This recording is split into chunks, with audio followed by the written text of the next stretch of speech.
maglinis na ako. Basta tig-20 to. Nanalo ako ng ng bag. Cute na ito. Nilili ko, sir, BHPC.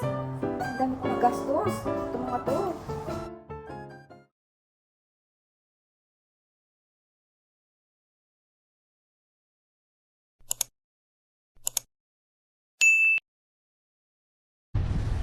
Umuwi pala yung asawa ko kagabi.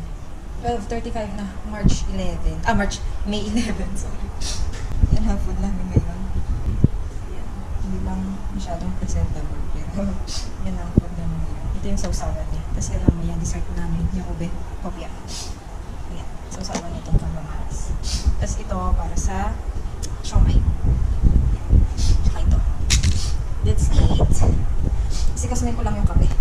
Tapos na kami kumain, alas 4 na. Ito lang hindi nakakita. Nasa alas 4 na. Tapos na kami kumain. Nakaalis na si Mike. Nakapaglinis na ako ng sahig. Nakapag-map na rin. Tapos, i-anuhin ko lang to. Mga nalabhan. Ilalagay ko lang sa cabinets. Tapos, yung mga bagong damit dito, ihihiwalay ko na lang para isasama ko sa hall mamaya. Yung mamaya na lang ulit. 4:50 na. Tapos na akong maglagay ng mga damit sa cabinet, yung mga nalabhan. Ito, papakita ko lang yung mga damit na bili ko na hindi ko napakita noon sa video. Ito, binili ko to sa Pull&Bear. Mga pang summer, mga ganyan. Ganyan siya. Ayun, yan. Ito yung color niya. At saka, ito. Ito, sinuot ko na to nung yung sa Salwa Beach. Binili ko sa Pull&Bear. Tapos, mga pinagbibili ko sa Ansar, yung ladies grooming kit, para meron na ako sa Pinas, pag nandun ako sa Pinas, meron akong gagamitin. Tapos meron din ako dito. Ang gamit ko dito yung Senko. Tapos ito, Siki Eternity na po. Kasi dapat ang plano kong bilhin yung Elizabeth Arden na green tea. Mabango din kasi yun, kasi hindi yun masakit sa ilong. Ito, medyo nasasakitan ako sa ilong, pero sabi ni Mike mabango naman daw para dalawang spray lang pwede na, sabi niya, para daw matipid. Eh, dito na lang binili ko. Tapos, binili ko pala ito sa Ansar Gallery. Ito, tsaka ito po mga papakita ko. Ito din, itong Pastel Pro Fashion Art Liner Pen. Ano to? Eyeliner. Pen style. Kaya lang, hindi dapat ganito yung gusto kong bilhin. Gusto ko yung soft tip na brush. Mas gusto ko yun pero kailangan lang talaga ng precision sa kamay. Kaya lang, parang wala nang mga ganun, parang ganito na yung mga nilalabas nila. Mas matagal kasi yun, maubos talaga. Ito, parang pag nahanginan lang, parang hindi ko alam kung merong alcohol to. Basta, pag nahanginan lang yung mga ganitong type ng ng eyeliner, natutuyo na siya. Bilis na yung maubos. Hindi ko na matandaan kung magkakano to. Ito parang 35, ito 85. Ito mura lang. Nakalimutan ko na. Siguro mga nasa 17, baka ganun lang. Tapos itong, Golden Rose Chubby Contour Stick. Nagagamit ko na to sa office. Dinala ko lang para mapakita. Kasi nga, wala tayong hole. Ayan, wala tang gamit na. Ganito siya, niya. Tsura niya. Tapos, anong shade ba to? Number 4, Rich Deep. Merong mas lighter dito. Kaya lang, parang hindi siya masyadong maganda para sa pang-contour. Parang mas akma yun sa mga nakaputing ba. Tapos, ito na, mga pinagbibili ko sa R&B. Kasi nung dumaan kami doon, nakasale sila. Tapos, kaya akong nawili magbumili doon kasi may nakita akong dress na 20 real lang na pang summer din. So, pag uuwi ako, makadadahin ko yun.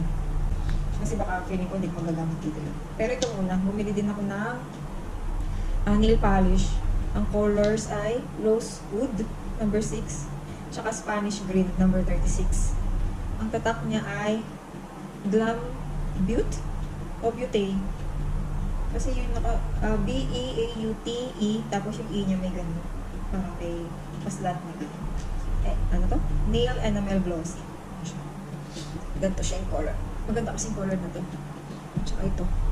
Parang nabibili ako sa mga gantong green ngayon. Tapos, ito muna. Yung una. Ito kasyang-kasya sa akin to. UK 8, US 4. Ano ko siya? Extra small. Ito, oh. Ganda to. Pwede din itong pang-office. Tapos, may mga butas-butas siya. Pang-office, o di kaya pang, summer. Ayan. Ganda siya. Tapos, next. Amoy, amoy detergent na. Dito, ganun din. Kulay pink naman. Na may floral. Pero ito, medyo malaki. Yan, o. Size small na to. Pero, dahil nga garterize siya, pwede pa sa akin to. UK10, US6, 36, small. Siya. Cute din to. Ang summer. Pwede din sa office. Partneran mo lang ng slacks. Color black pwede na. Halik na white. Tapos hindi. Ay, pakita ko muna itong ano to. Ito din, pinili ko na. Basta tig 20 to. 20, tapos 20 din yan. Nakasale sila. Tapos ito, 20 din ata to. Kaya lang, mahaba to. Papaputol ko kay Mike. Gamit yung yung kanya brother na sewing machine. Ganito siya. Masarap kasi isuot yung mga ganito, yung mga malalambot. Tapos medyo high waist din siya. Kaya. Tapos ito yung dress na 20 lang din. Kaya lang, medyo malaki din sa akin to. Itali siya sa likod. Ayan, itatali mo sa likod. Pero ang pinaka-problema lang sa akin dito, yung dito niya. Kasi, dahil nga medyo malaki, medyo gumagano. Pero pwede siyang gawa ng paraan. Magaling yung ate ko magawa ng paraan. Kaya papagawan ko na lang ng paraan sa kanya. Tapos 20 lang. Ang cute niya. Ang green na naman, di ba? Yan. 20 lang din to. Ito siya sa harap. Tapos sa likod, patali siya. Patali. Tapos may butas. Medyo makikita yung likod. Ano din to, US 4. Extra small to, kaya lang yun nga.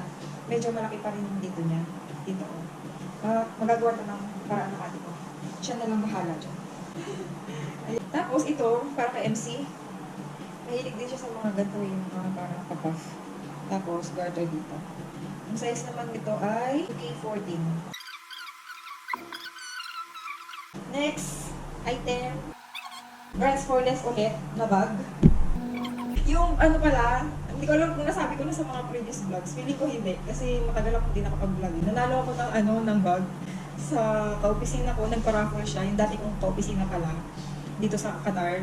Umuwi na yun sa Pinas. Tapos, minsan-minsan nagpapa-raffle siya. Ganyan, ng mga items. Like yung una, yung gold hardware set. Yun talaga yung gusto ko panalunan. Pinanood ko pa nga yun eh. Tapos, hindi ako nanalo. Pero itong pangalawa, nagpa-raffle siya. Crocs na bag, tsaka ng Charles & Keith na bag. Sling bag. Tapos, tatlo yung niya. Tatlong way para isuot yun. May pa-sling, may handbag, tapos meron din pa shoulder bag. Parang ganun kung tama yung tanda ko. Tapos, sabi niya, Neng, sali ka na. 100 per slots, sabi niya.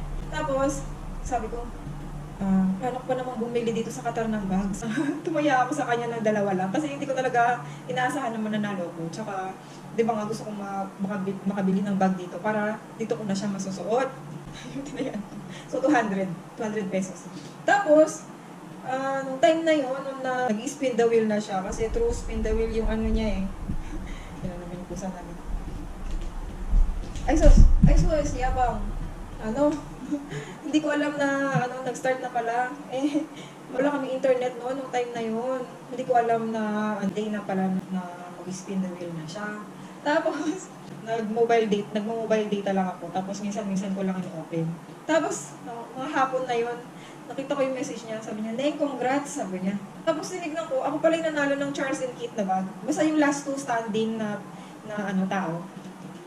Siya yung mananalo ng Crocs. Yung Crocs yung second to the last. Tapos, syempre yung maiiwan. Siya yung winner ng Charles & Keith na sling bag. Tapos yun, ako pala yung nanalo ng bag. Tawa ko ng tawa. Ay, thank you po, ma'am. Ay, sige po, ipadala nyo na lang po sa ate ko, sabi ko. Tapos sabi niya, pero Neng, ikaw yung mag-shoulder ng ng delivery fee. Sige po ako. Tapos naalala ko, yes, yung kaopisina ko nasa Pinas, nagbakasyon. So, ang ginawa ko, ay ma'am, sabi ko, nandyan din pala yung kaopisina ko, taga Cavite din siya. Kasi pag within Cavite area, shoulder na niya yung delivery fee. Tapos sabi ko, nandyan din pala yung kaopisina ko sa kanya na lang. Eh di, nasakto pa na sa kanya ipapadala. Pero ang balik ko, ay, sorry po, wait lang. Ay, yes. Sige na, dan ka na dito. Nakabid daw siya eh. Sige na po. I love you forever. Gusto mo ng treats? Ishush! Ishush! Ay, ang pogi. Ang meow-meow na aming pogi. Thank you for sa meow-meow. Ang sarap-sarap ng meow-meow na to. Pogi niya to. Sungit-sungit lang to, pero may times na ganyan siya. May pagka ano siya, pagka gusto niya ng attention.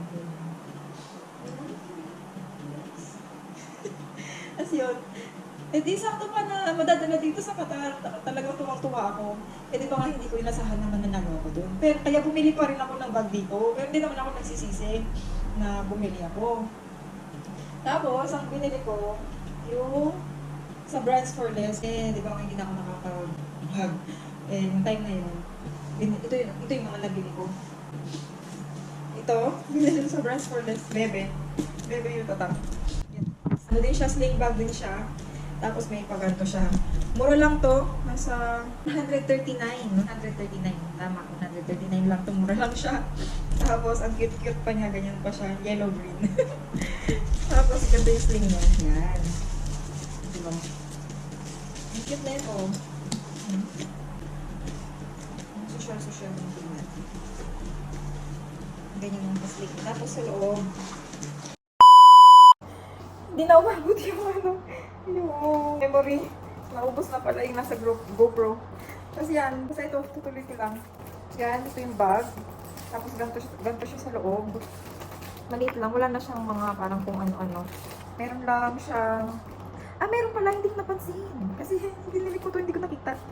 Meron siyang maliit na zip pocket. Tapos, basta meron ganon. Ito, hindi nakita dyan. Tapos, meron din siyang lagyanan ng phone. Phone tsaka yung mga maliliit na items. Yung maliit lang na gano'n, na pocket. Basta may dalawang gano'n. Ewan ko kung nakita sa camera. Ayan. Tapos, sabi yan. Bumili ako yan. Tapos sabi ko, okay na, nakabili na ako ng bag. Tapos, habang naglalakad pala kami sa DFC, nadaanan ko yung HPC, Beverly Hills Polo Club. Eh kasi si Mike na bumaba. Tapos, pagbaba niya, sabi niya, ilagay niya muna yung mga gamit doon sa sasakyan. Tapos, sundan na lang daw niya ako. May mga binili din kasi siya na para doon sa trabaho niya. Dadalhin sa bahay ng amo niya. Tapos habang, nag-aantay ako sa kanya sa mall, napadaan ako sa BHPC. Tapos nakita ko naka 40% sale sila. All items. Kaya sabi ko, naka 40%. Bili na ata ako ng bag. Ako. Isa sa mga inaano ko ngayon pagka bumibili ng bag, dapat hindi na mabibigat yung bag pa lang mabigat na. Dapat magaan lang. Kasi ito, binili ko sa, BHPC. No, ang ganda no.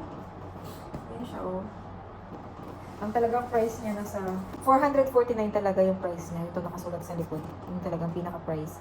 449, tapos nung nag-sale siya, 269 na lang. Kaya binili ko na agad. Kasi, hindi talaga yung gantong size yung mga tinitignan ko nung una. Ganito lang din na size yung pang sling bag din yung tinitignan ko. Tapos, ang size niya, medyo mas malaki pa dito ng konti. Tapos, sabi ni Mike, ba't di ka na lang bumili ng mas malaking bags? Oo nga no, para pagka uwi tayo sa Pinas, yun na lang din yung bag ko. Ito na yung pinaka-bag ko pagka sa airport. Diba? Eh diba sabi ko dati, ang talagang ibabag ko yung Toms. Tapos napalitan na naman.